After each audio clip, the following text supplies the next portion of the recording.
নেই কোনো প্রতিষ্ঠানিক শিক্ষা, নেই কোনো স্বীকৃত বিশ্ববিদ্যালয় থেকে সার্টিফিকেট। পেশায় একজন রাজমিস্ত্রি, তিনি নির্মাণ করেছেন এমন শৈল্পিক সৌন্দর্য।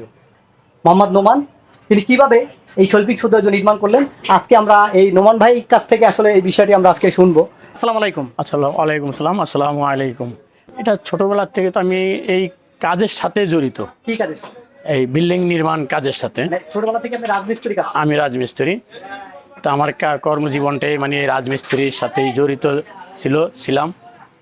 এখন আমি ঢাকাতে যখন কাজ করতে যাই ছোটোবেলা থেকে, সে 1992 সাল থেকে, তখন আমি যে লঞ্চগুলোতে গেছি আর যাতায়াত করছি, ওই লঞ্চগুলোই আমার মনের ভিতরে একটা মানে আশা আকাঙ্ক্ষা জাগাইছে, আমার মনের ভিতরে একটা আনন্দ জাগাইছে যে আমি নিয়ে এরকম একটা লঞ্চ করতে পারি বা এরকম নিয়ে একটা লঞ্চের নমুনা ডিজাইন করতে পারি।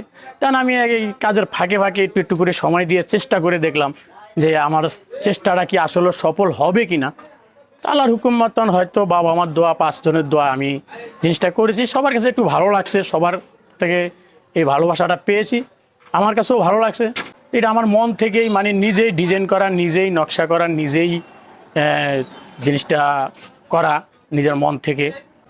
এই যে ঘর বানালেন, আসলে আপনি রাজমিস্ত্রি, তো অনেকেই রাজমিস্ত্রি কাজ করে, রাজমিস্ত্রি হয়ে কি এরকম ঘর বানানো সম্ভব? হ্যাঁ, সম্ভব।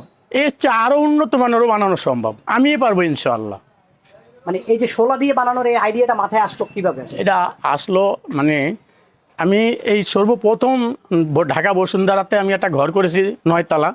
ওই বিল্ডিংটাই আমি এখানে আবার 3 তলায় একটা রূপান্তর করছিলাম এই ককশেডের মাধ্যমে, সোলার মাধ্যমে। তো সেখান থেকে আমার মনে হলো যে আমি ককশেড বা ফোম যেটাকে বলা হয়, এটা দিয়ে আমি অনেক কিছু মানে ডিজাইন করতে পারবো। আর এই ডিজাইনগুলা লাইটিং করার পরে দেখা যাচ্ছে যে হ্যাঁ, এটা সৌন্দর্যের হয়েছে। আর সৌন্দর্যর ফুটে এসে বলেই আমার মনে হয় যে আমার ভাই যারা আসে দেখে।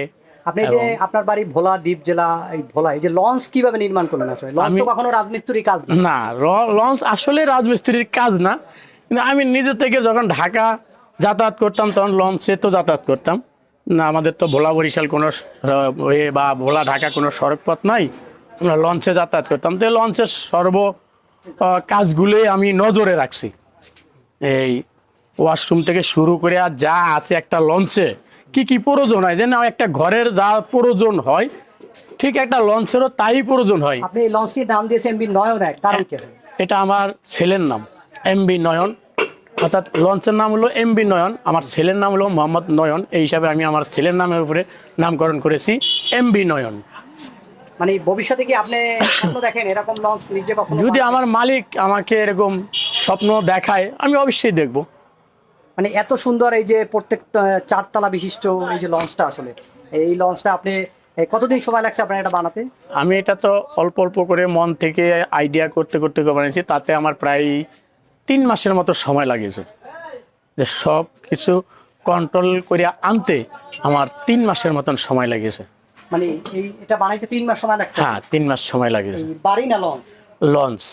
তারপরে আমি লঞ্চটা বানানোর পরে আমি বাড়ির উদ্যোগ নিয়েছি, যেহেতু আমি একজন শ্রমিক ঠিকাদার, মানে কন্ট্রাক্টর যাকে বলা হয়। তাহলে আমি তো আমার যেটা নিয়ে ব্যবসা, আমি সেই একটা জিনিস বানাই যেটা আমাকে মানুষ আমাকে ওই ব্যবসা, যেই ব্যবসা দিয়ে আমাকে চিনে, আমি ওই ব্যবসার জিনিসটা বানাই। তখন আমি এই লঞ্চটা বাড়িটা নির্মাণ করি।